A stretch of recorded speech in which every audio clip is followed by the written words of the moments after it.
देश के संविधान निर्माताओं ने देश में संघीय ढांचे की जो व्यवस्था दी थी वो इसलिए दी थी कि भारत में विभिन्न प्रांतों में, विभिन्न राज्यों में अलग अलग मान्यताओं, अलग अलग धार्मिक परंपराओं को मानने वाले लोग हैं, अलग अलग सामाजिक भावनाओं को मानने वाले लोग हैं। प्रत्येक राज्य अपने लोगों की भावनाओं के अनुसार नियम और कानून बना सके, उनके जीवन शैली को लेकर, उनके जीने के तरीकों को लेकर। इसीलिए संघीय ढांचे की व्यवस्था हमारे संविधान निर्माताओं ने दी थी, जो जरूरी भी थी। जैसे एक छोटा सा उदाहरण है, हरियाणा है। हरियाणा में गोत्र को बहुत मान्यता दी जाती है कि गोत्र की रक्षा की जाए, गोत्र में विवाह नहीं करते लोग। ये एक सामाजिक मान्यता है।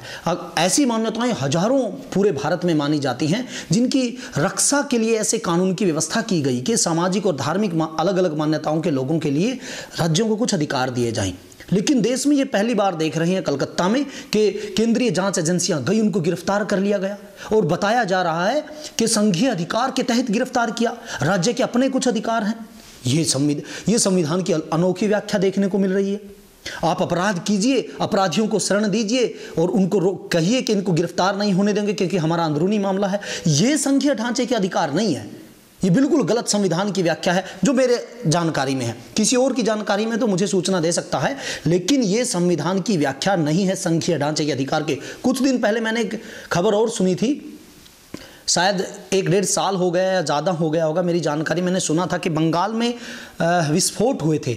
उनके लिए जब केंद्रीय एजेंसियां जांच करने गई तो तब भी ममता बनर्जी की सरकार ने यही कहा था कि हमारा अंदरूनी मामला है और हमारे राज्य का अधिकार है, संघीय ढांचे के तहत हमें ये संविधान अधिकार देता है। लेकिन ये अधिकार संघीय ढांचे के तहत नहीं है। ये जो मामला है ये भ्रष्टाचार का मामला है।